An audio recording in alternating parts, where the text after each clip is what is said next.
This is an NCBI Labs Talking Technology podcast clip.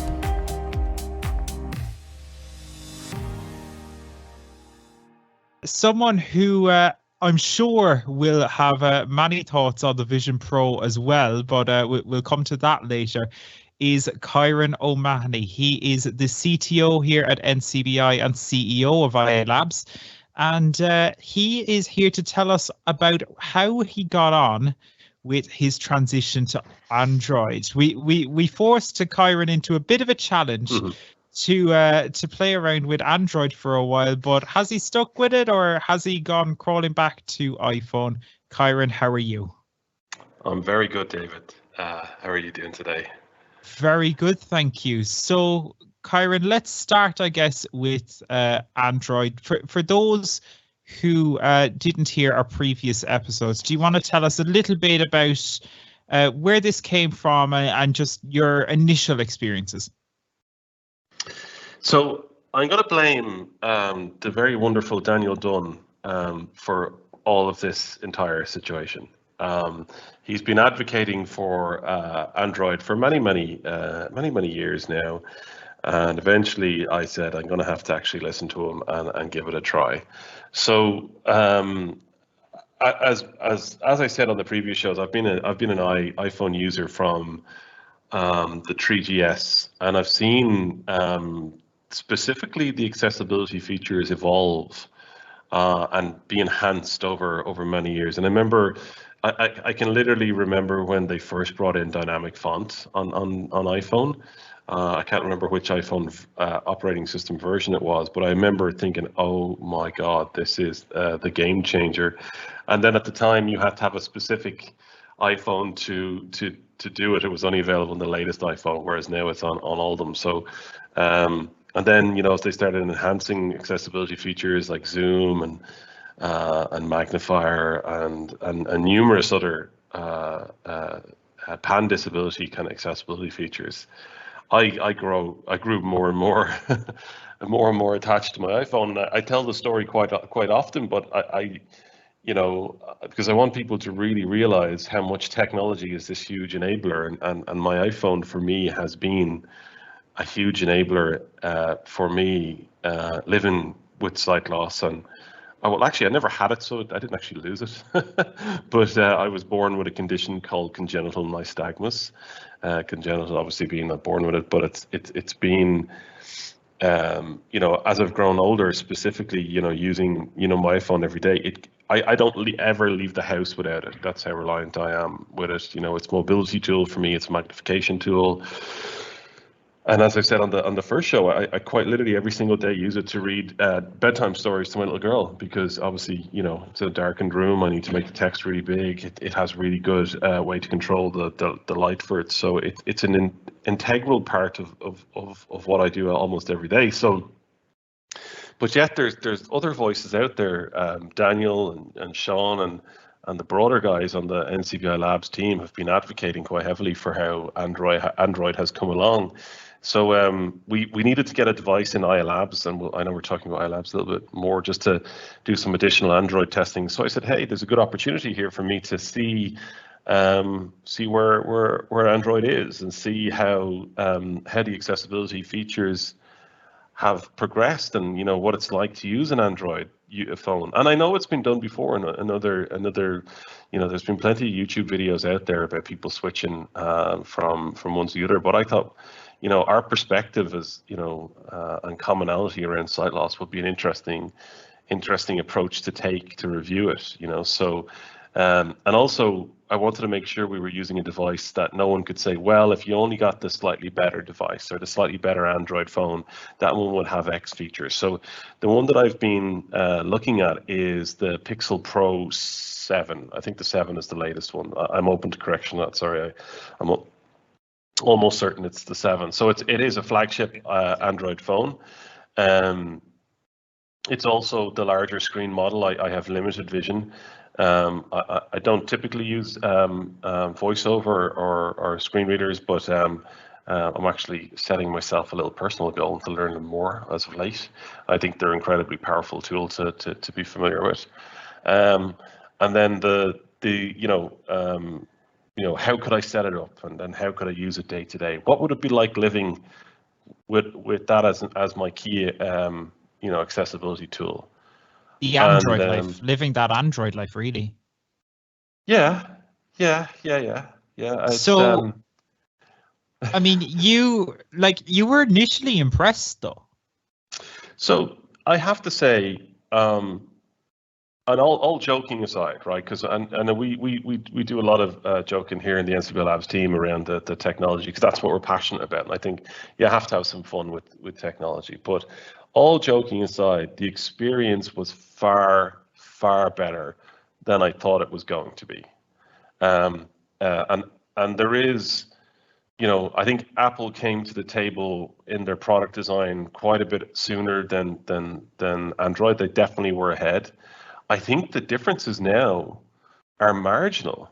And I think in some aspects, my ultimate conclusion here is in some aspects, Android is better than iPhone for some accessibility features. And some of them are hardware related, and some of them are software related. So I can give you guys a summary of my thoughts on accessibility features. Do you want to take us through that? Just tell us kind of what you were using and how you found it better, or things that you didn't find better. So 100% the Pixel Pro's camera is amazing if you're like me and you can't see things at a distance. It is just better and I have the iPhone, the latest iPhone Pro Max, right? So there is an equivalence here. So in terms of long distance, as a long distance magnifier or monocular telescope, it is just better. The AI and the sharpening, it's just ahead. Now the downside is that there's no specific tool as slick as the inbuilt magnifier tool on iPhone. So, there's a bit of a, do you want the handiness of just having an icon on your phone that's dedicated for magnification, or do you want slightly better image quality but not as good user experience? And I think there's products out there that are coming online, and I know people listening will probably saying, well, there's this app and there's that app. What I really like about the iPhone piece on as a user experience with sight loss is that it's just a little bit more seamless.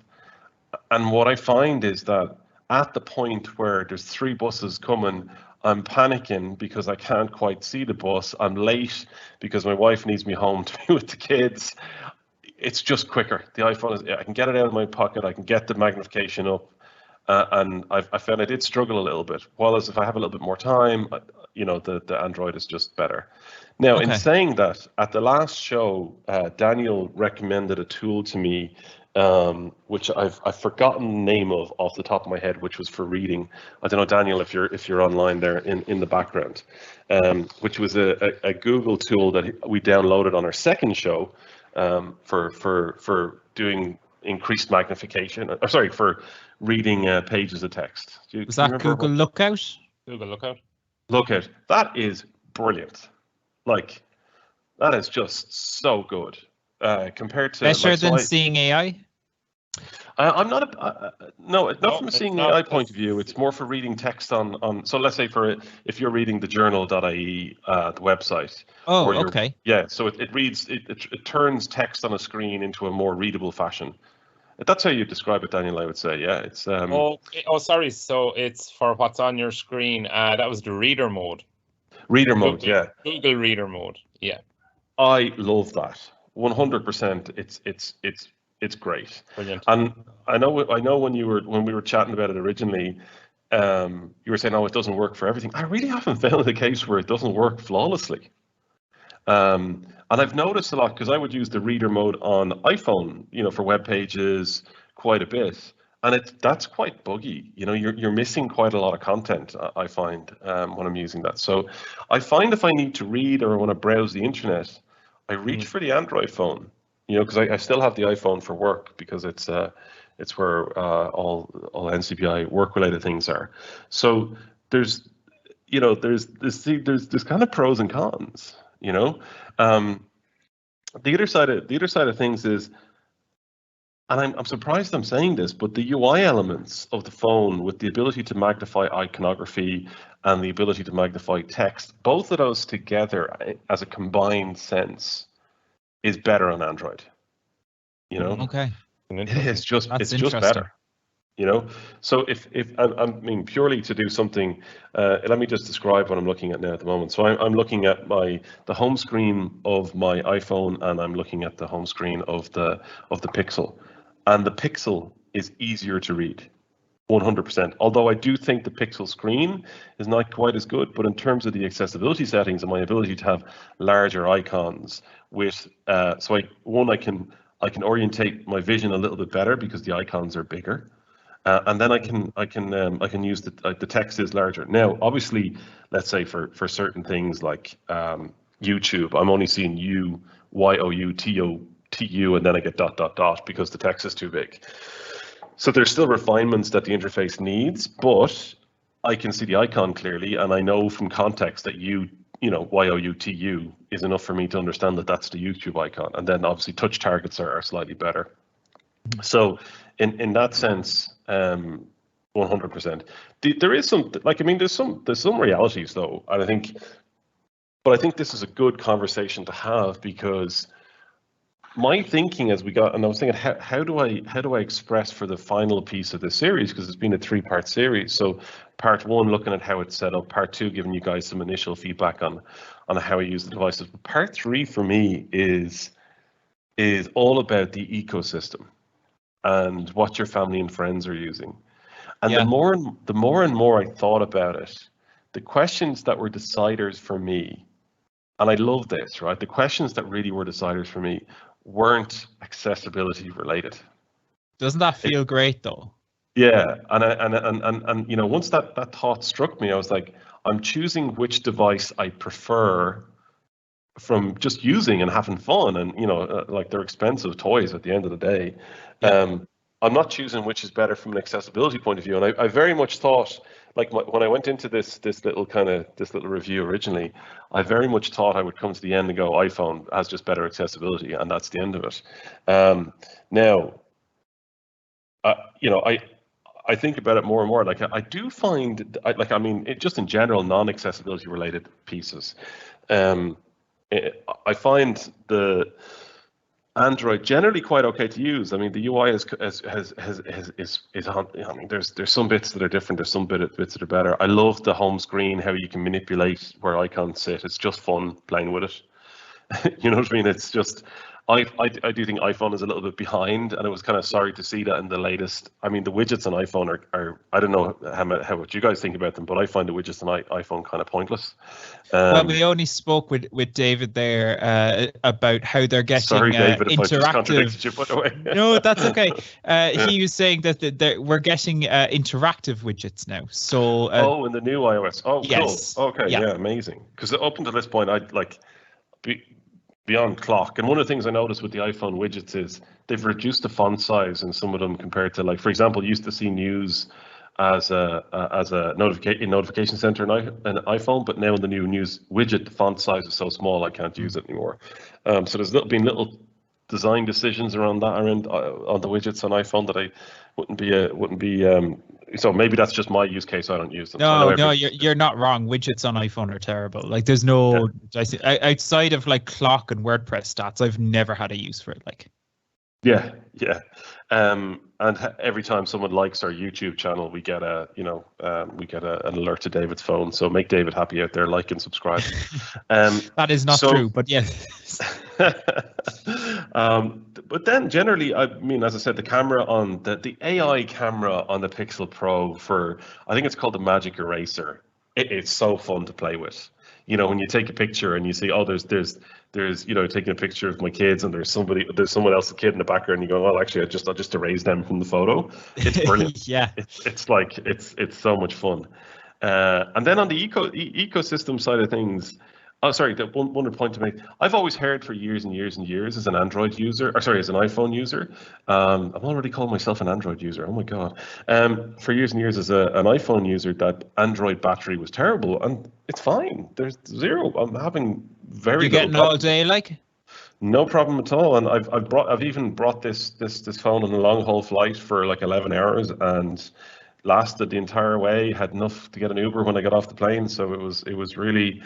No issues whatsoever, and you know, general day-to-day things. Find My Android phone or whatever the branding is just doesn't work. It took about 6 weeks for it to start working, and I have no idea why it started working. It just all of a sudden started to work. Whereas I use Find My Keys, or Find My what's it called on the Apple devices? It's called just Find My, isn't it? Find My, yeah. I use that. I must be an extremely forgetful person, but at least once or twice a day I've forgotten my keys or my wallet or something. So that's something that I did miss any time I had, and not being able to then find my Android phone when I lost it because it just didn't work was a bit of a revelation. So where is it at the moment? And I think, sorry David, not to jump into your questions. No, go for it. And I've thought really long and hard about which one I'm going to settle with, right? So the new Apple device, the Vision Pro. Yeah, let's talk about it. Go on. Oh my God. My reaction to that with infinitely sized screen. Okay, so you're into it? Yeah, oh my God, yes. There is no doubt about it. I haven't been this excited about an Apple product since the iPad. And I literally got an iPad shipped. Oh, you're really into it. Shipped from the States when it came out. I used some dodgy forwarding company and really risked a lot of money to get it over. I was one of the first people, I think, in Ireland to have an iPad. And then, so there's a couple of things about Vision Pro that I think are going to be game changer. The first thing is, so with my eye condition is nystagmus, so my eyes jitter, and they're constantly moving and I can't control them. So the fact that you can control it without using eye tracking I was so relieved. And I think there's probably numerous people with various eye conditions that would have impacted in, but obviously Apple have thought of that, so that's incredible. And even the fact that they've really thought hard about building accessibility features into Vision Pro and Reality OS is commendable. It really, really is. But the stuff that blew me away, on one of the Pure videos they released, and I'm not sure if David, if you used it in your recap, but there's a scene of a gentleman who's standing at a desk and he has 3 screens surrounding him in virtual space, and one is basically his messages, one is like just he's browsing the internet, but each of those are probably equivalent to an 85-inch TV just in front of you. And I remember watching it and shouting. I watched it here in the office one evening, and I shouted at Colin Kenny, who's our information system manager, going, "Take my money!" So that to me, just having that ability to make things so big and that immersive experience. Now, I'm really curious, and I haven't really used VR or AR before, and I think we've gotten some devices coming in here to NCBI Labs to do some testing on. So I'm sure David, JP, and the team will update you all on it later. But I'm curious to see how perspective works. Because they still are only 4K screens. So, how does if the resolution work for someone with sight loss as you expand them? I'm really curious to see how that is, and also that how much you can tweak the operating system to be in line with various types of conditions, like color invert and or focus or bold, or for dyslexia and things like that. So there's a lot of testing I think we need to do. A lot of those we can there is a list of accessibility features out there, so a lot of those features that you did mention are coming there. Yeah, and I think that it's worthwhile testing them, and we will obviously do that on the team. Is probably more where I was thinking there. But for me, I mean, that's a big thing, staying in that, and that's what it's kind of come down to me on is daily driver. What's your daily driver phone, and which is the one you reach for more often. It's like when I finally put my SIM card back in my phone, do you know what I really missed? Like some really silly things. I missed the MagSafe charger I have beside my bed. Really? That's interesting. Yeah, because I didn't think it was a visual issue, but it is, because I don't have to orientate it. I can do it off feel because the magnet kicks in and locks the phone to the charger. So I never have to put a cable in the bottom. Now I do know that the Pixel has wireless charging. I'm not saying it doesn't, but the benefit of MagSafe, and it is getting a magnet. The new Qi standard does have that MagSafe standard is actually open source now, so it is being integrated into the Qi standard.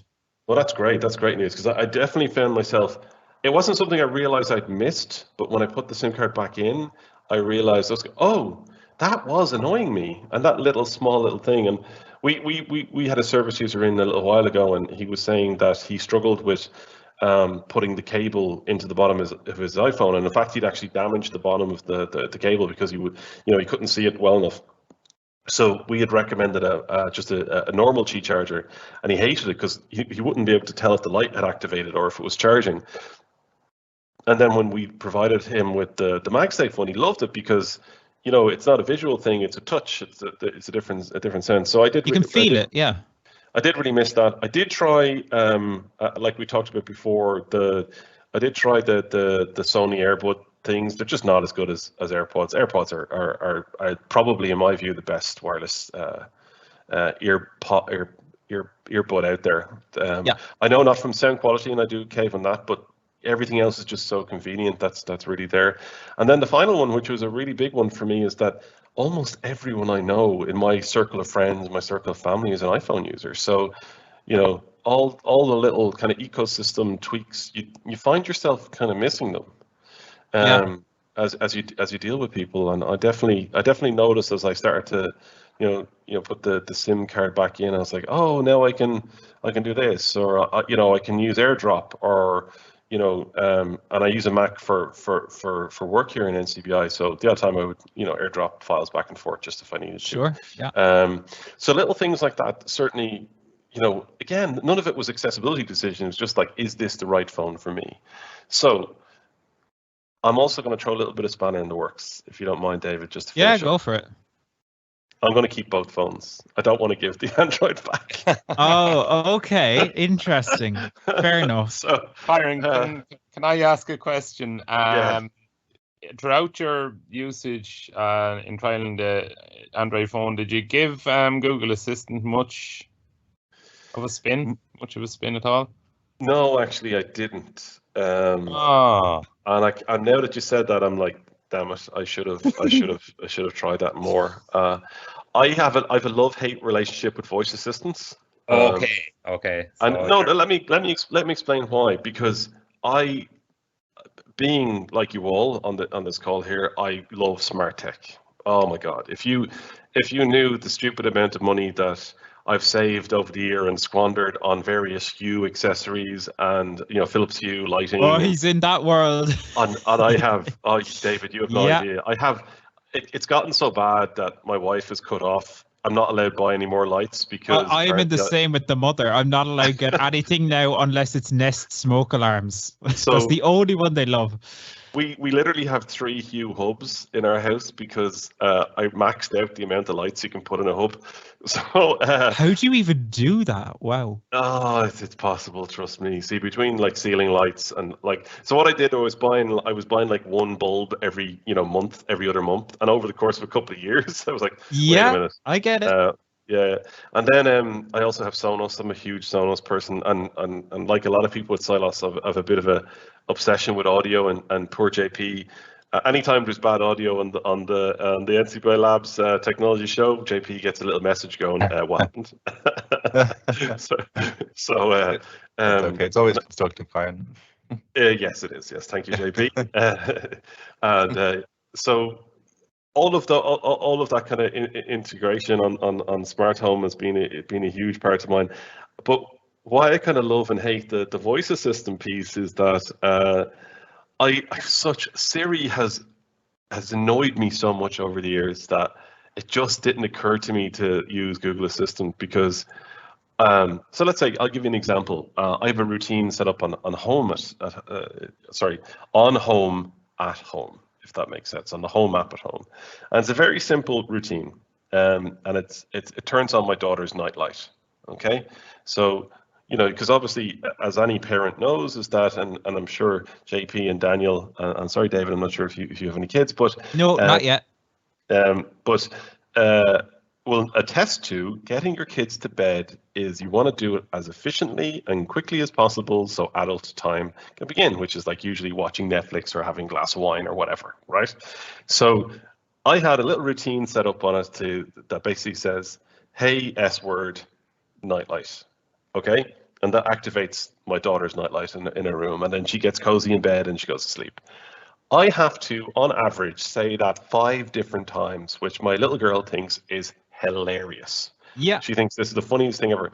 And I've deleted all other shortcuts that even have N in them. I've deleted the good night routine that's on Apple devices. I've deleted everything. And almost every night it gets it wrong. So quite literally, the only thing I use that S word for is set a timer. That's it. So if David, David, Daniel, or JP, if you've any, I would love to hear some more kind of use cases given my absolute obsession with smart tech for Google Assistant. I'd love to know a bit more. Yeah, it's an interesting one. We're firmly now on we're firmly on the Alexa side, but I treated myself to a HomePod Mini there last Christmas, and I've got to be honest, it's the one. I remember you saying before, Kyron, that the Apple Watch was kind of that one Apple product that just didn't do it for you, and for me, the HomePod is that. Alexa is just plain better. I would recommend using flick buttons though to solve your problem with the nightlight, but outside of that, buttons. I mean. Amazon, here I come. Yeah, no, really good. Pricey yokes, but amazing bits of kit. FLIC? FLIK. I think. Well, I'll double check that one for you and we'll follow up after. But yeah, I've just never found Siri to be quite as good. I do use it for texting and stuff now, but so it's better at that. But no, it's not for like smart home and stuff. I'd find Google Assistant for texting a lot sharper. Oh, really? Interesting. Yeah, it tends not to misspell as much. Like, there's none of them immune to picking you up wrong, but having texted from hands-free texting, obviously through voice, through the Siri or through the Google Assistant, I find the accuracy is better on the Google.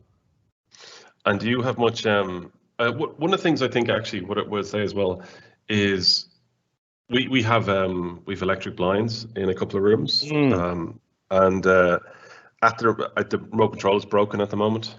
So but it's integrated with Siri.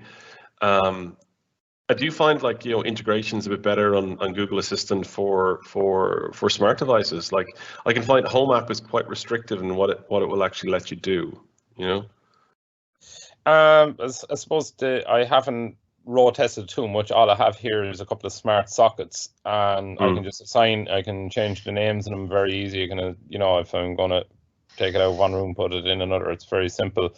And asking it to switch it on and off, like that's as much as I do, and it does it perfect. Yeah, no problems. So I haven't.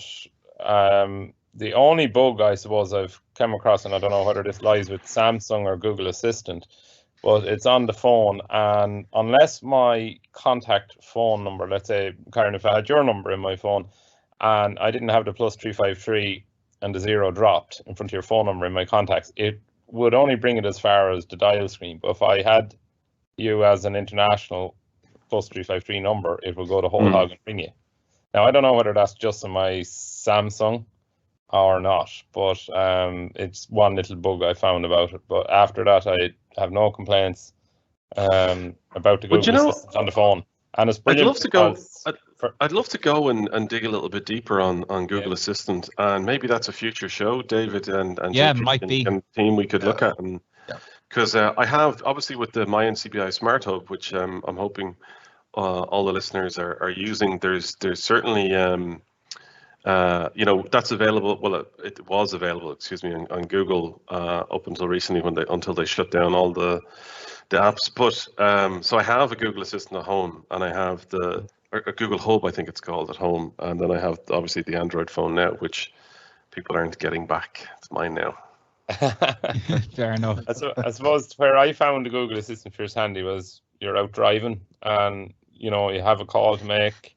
The hands-free element of it, so you don't get your 5 penalty points and your €120 fine or whatever it is, which would have never got that. So I was going to say, it sounds like you're speaking from experience there, Daniel. You knew that straight off the bat. Fair play. It is from experience. Well, not the experience of the penalty points or anything like that, but yeah, it's just like, I suppose road safety is so important that you know, a good, reliable phone, you know, being able to speak to your phone and get to dial people is most important. Yeah, absolutely. Well, Mairead actually has also been trying out the whole Android world, and she spoke a little bit about Google Assistant as well. Now, Mairead isn't actually here today because it's her birthday. Happy birthday, Mairead! Happy birthday, Mairead! But we did catch up with Mairead last week to get her kind of final thoughts on the Android side, and she spoke a little bit about Google Assistant and stuff as well. So here was Mairead's perspective on the whole Android switch. Mairead, you had been using the Android phone for a little while, and you had a relatively okay experience, but how has that experience evolved? You said it had improved a lot since the last time you tried it, but where are you at with it now? Okay, I suppose, look, while it has improved a lot accessibility wise, I suppose for me, like, the preference would still be, I suppose, like, after spending like a couple of weeks using the phone, and I spent a few days using it as my own personal phone as well, just to see how I'd get on with it. So I did completely wipe the phone and reinstall everything from scratch, just to kind of set it up the way I would like it. Now, when I set it up the way I'd like it, I suppose I did customize it as much as I could during the installation process. So I only installed a couple of the Samsung apps on it, like some Samsung things I didn't install because I just wanted to use the Google Play Store and all that kind of thing. So anything that was kind of Google related, I kind of would prefer to use because it just does seem more polished and accessible. But look, on saying that, it has improved a lot. I mean, I've been using the TalkBack screen reader and the commentary screen reader, and to be fair, they're both kind of the same now. I think initially when the commentary screen reader came out a couple of years ago, it was to kind of substitute for TalkBack because TalkBack wasn't announcing a lot of things that, you know, reading certain parts of the screen that commentary was reading, but now they're kind of both pretty much similar. So I do prefer the voice on the TalkBack rather than the one from the commentary. So I've kind of stuck with the TalkBack screen reader. Like, I suppose, again, for me now, overall, I suppose I do feel the iPhone is still more accessible and more polished for people who are totally blind.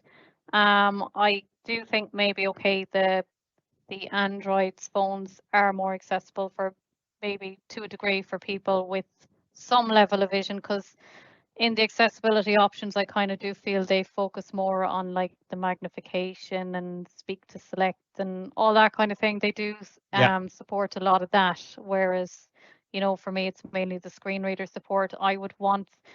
Again, I suppose, look, like for me, again, with the Samsung phone, as I kind of went to use it, I kind of found that I was kind of really missing out on more things that I just really wanted to go back to my iPhone. Like, really, the iMessage I completely missed, because it's just nice to have, you know, everything sent as one message rather than multiple messages to people, and you have the complete conversation of messages that you send to people there. So you missed the ecosystem, really? Yeah, I really missed it. I really, now I know Android do have their own like Hangout one or whatever, but again, that only kind of works for people who are using, you know, Androids. And again, I suppose, look, I just found, you know, I've been using Apple products for years. I'm so heavily invested in Apple products. Again, sure, I do my park run every week. I couldn't really, you know, I couldn't use the Apple Watch with the Android phones, you know. Yeah. I really missed that. And it was only kind of as you start to use it as your personal phone, you realize kind of what you're missing, maybe. I really missed that.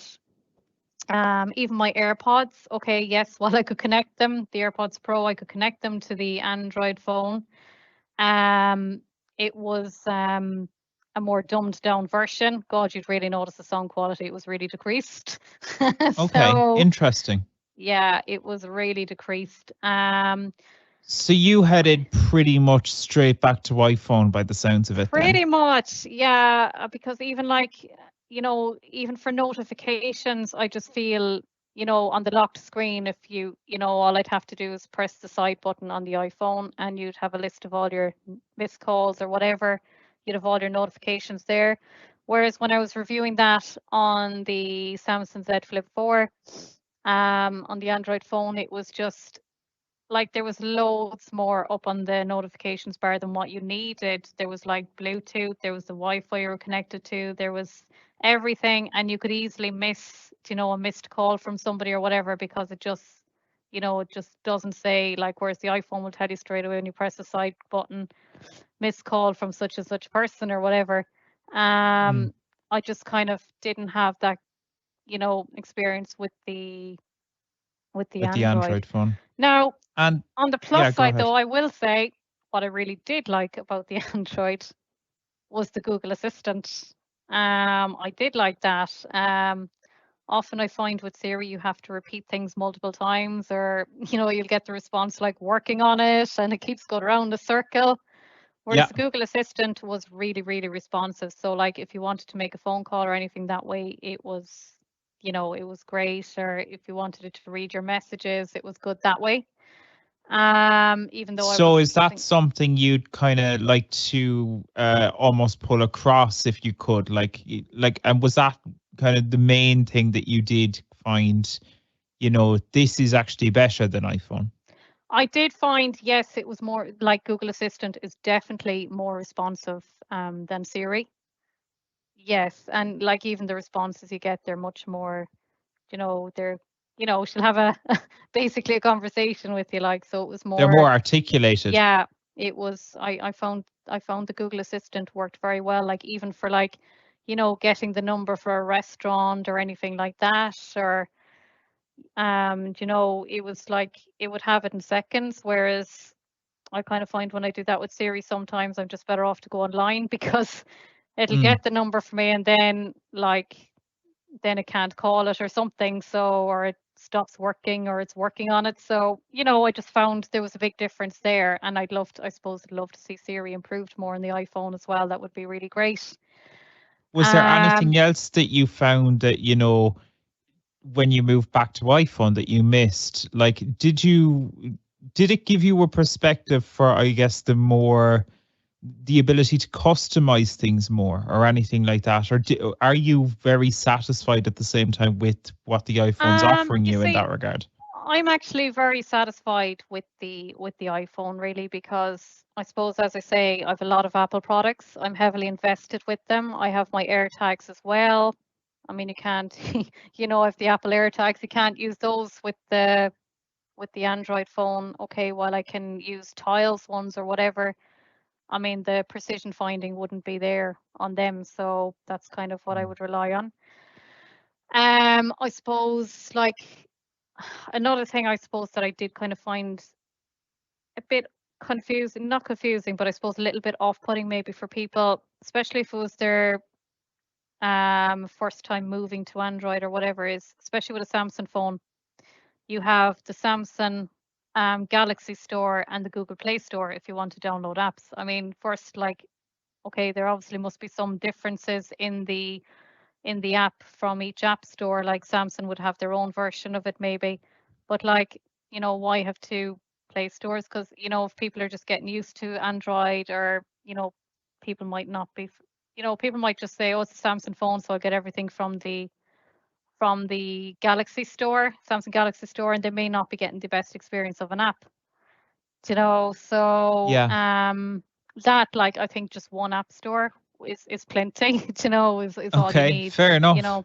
overall, the experience then, good, bad? Do you ever see a point, you know, even down the road, what would have to happen for you to seriously consider a switch to Android? it would probably be because for whatever reason I can't afford an iPhone or something, or to go into a contract or something. Like also, like I suppose one good thing that Android phones really do have going for them is price range. There's so much, there's so much many phones on the market for various price ranges, whereas all the iPhones are pretty expensive, I suppose. But really, I do think if you are going to go for an Android phone, my advice, if I was to ever go for one, I think would be to go for the stock Android one. Not a Huawei or a Samsung or any one of those, because I just think there's too many. Like with the Google one, you kind of have it straight out of the box, and you know what, it's the more polished version of Android, I would call it. The stock Android ones is the more polished and to be more closer to the iPhone.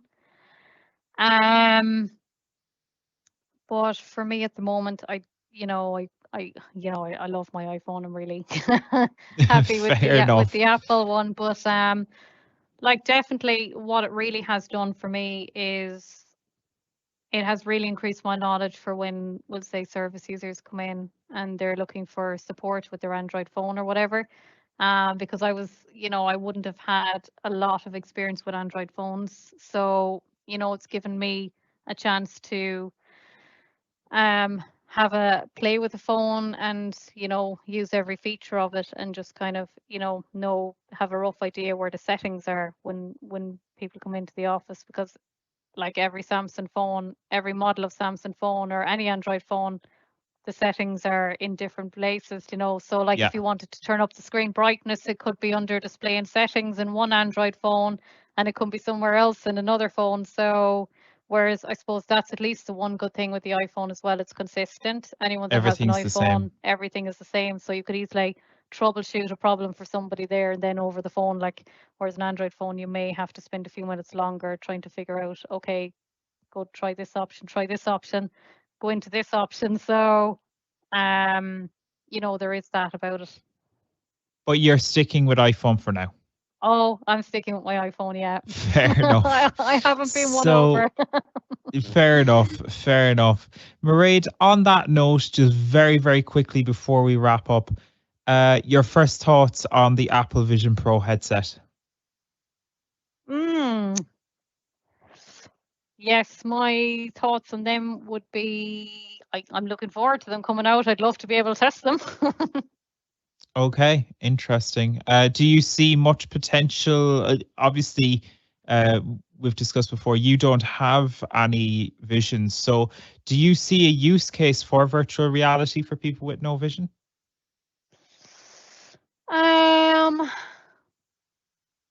Not as much, I don't think, but like, I suppose you need to experience it really and just play with it to see how it goes. It's something I kind of need to sit down with, really. So you're open to it? Yeah, I'd be open to it. Open to it, but not super enthusiastic just yet. You've got questions? Yeah. Okay, fair enough. Mairead, thank you so much as always for joining me on Talking Technology. Thank you. Thanks, David. Kyron, do you have we've heard Mairead's thoughts there. Is there anything you'd like to add to that? I mean, it's a fascinating perspective to see the difference really between someone like yourself who has maybe not a lot, but certainly some level of usable vision versus someone who is in Mairead's position and the position of many others who doesn't have the same level of vision. Yeah, and I think it kind of reiterates what I was saying earlier. It kind of comes down to now at the moment choosing the device that's right for you. I mean, certainly for me in my position, I don't think it's an accessibility decision. I think maybe for no vision it might be, but I also fundamentally it comes down to what is the best device for the best person, for the right person. Excuse me, best device for the right person. And I think one of the interesting things that we don't talk about enough in NCBI labs is that we have a huge amount of technology that's available for people to come in and experience. So in almost every location now around the country, there's an iPhone with a large screen, an iPad, there's an Android device, and the technology trainers that work throughout the country are available to help you decide on which one's the right for you. And it can be maybe it's just that you want to come in and try the iPhone and see see if it's a right fit, or is it you're thinking about changing to an Android phone. Do reach out to NCBI Labs. We're always here to help, and we don't do it for profit. We do it because it's something that it's important to us to make sure that someone with a vision impairment gets the right device as opposed to what we think is best for them. And it's got to be led by the person, making sure they're making the right decisions. So if you do want to experience an Android phone or an iPhone or see what they're like and see, and it's, I suppose my final thoughts on this experiment was, whatever device you prefer is the right device, so. Absolutely. Daniel, do you want to come in there as well? Yeah, just I suppose to echo what Karen said, getting the right device. We all kind of try to shy away from generalizations, and I think Mairead kind of alluded to it a good bit there in her piece, that for somebody who's reliant on a screen reader, Android is, while it has come a long way, it's still not. It's still not as good as the Apple. But then you turn that on its head and you flip it with Kyron's experience, and he's saying there's certain features in Android for a low vision user that trumps the iPhone. So and that kind of dovetails nicely into Kyron's point, like these pieces of equipment, it's well worth giving them a little road test before jumping in and making the purchase, because especially some of the models of iPhone, like, they are expensive. If you buy something like that and you don't like it, it's an expensive paper holder, so the last thing you want to be doing is buying a piece of equipment that ends up in a drawer because you don't like it, or it's not it's not really user friendly to you. It could be user friendly to the next person. So Sure. It's definitely going to be on a case by case basis. And it's also, I think, important to point out as well that these devices are always changing. We have tech news coming up in a while where our exciting new newsreader, who I won't reveal their identity just yet, but they'll be telling us a little bit about some of the new features that are coming in Android 14. So, like, these devices, they're never remaining still. So, as well as it being, what's best for you, it's also what's best at the time that you're getting it, because these things are never staying still. And actually, yeah. I would add to that a little bit, by the way, because I've been a victim of this myself over the years, is never wait for the next update to make it perfect. But buy what will make the biggest difference to you now. Yeah, that's fair. I've hung on for years for a certain device, and you tend then to think that it's this silver bullet that will fix every single problem you ever had, and you get it and you're ultimately disappointed, Yeah, I'm still crying over Matter and the smart home. It really has not been what I expected, but hey, one of these days. Made no difference whatsoever. Yeah, one of these days. So I think it's fair to say, that both systems are going to have their flaws, and always will. Yeah, that's fair. While they do incrementally move towards like the user experience on smartphones versus 10 years ago, like, it's light years ahead. So what's going to be like in another 5 to 10 years, it's going to be light years ahead again. But as new stuff gets added to the capabilities of these phones, there's going to be things that get introduced. They don't work so well. It takes the Google engineers and the Apple engineers certain amount of fixes to get them out and get them fixed and move on, and then it's the next big thing. So it's just going to be constantly evolving, and you're going to be looking back and wondering, when do I dip my toe in the water? Yeah, Yeah, it's an interesting time ahead, and it's an interesting time now to see how far it's come. But Kyron, thank you so much for sharing the experience. I think it's a really valuable experience to hear about, because I think there's a lot of us, and you alluded to it there earlier on, that, we have this kind of perception of, like iPhone forever, baby, let's go. But it's Android is a really very valid competitor to iPhone now, even on the accessibility front, and that's interesting to see. I have to say, I didn't bring I was very lucky to go to the Apple HQ recently. I was just going to ask you, did you bring your Android to Apple Park? No, I didn't. I left my. It has to, like the airport security, you have to walk through it, I presume, and if there's an Android Android detected, hand over your Pixel. No, I very much made sure my AirPods were in my ears, and no, I didn't. Sorry, I didn't bring my Android. But no, it was the place is spectacular, but you really only get into the visitor center, So, yeah, what you an incredible. You didn't meet Tim, so. No, he had a meeting that day. Okay. He didn't answer. No, I didn't even email him. But fair enough. It was an opportunity. I was there for something else, and I was nearby, and I just said we'd swing by and see if we could get there. So we got there, and it's beautiful. Like, I mean, just from a purely architectural standpoint, it's like there's no walls. It's just glass. From the visitor center, which is just an Apple store and a cafe, and then you can see like and I don't know if our listeners are familiar with what Apple Park is. It's effectively like a huge circular building that looks kind of like a spaceship, and it has 3 or 4 floors on all circular, and there's big greens in the center. But just off to the side of that was the Apple Visitor Center, which is where I was, and it's as I said, it's a store, and we bought.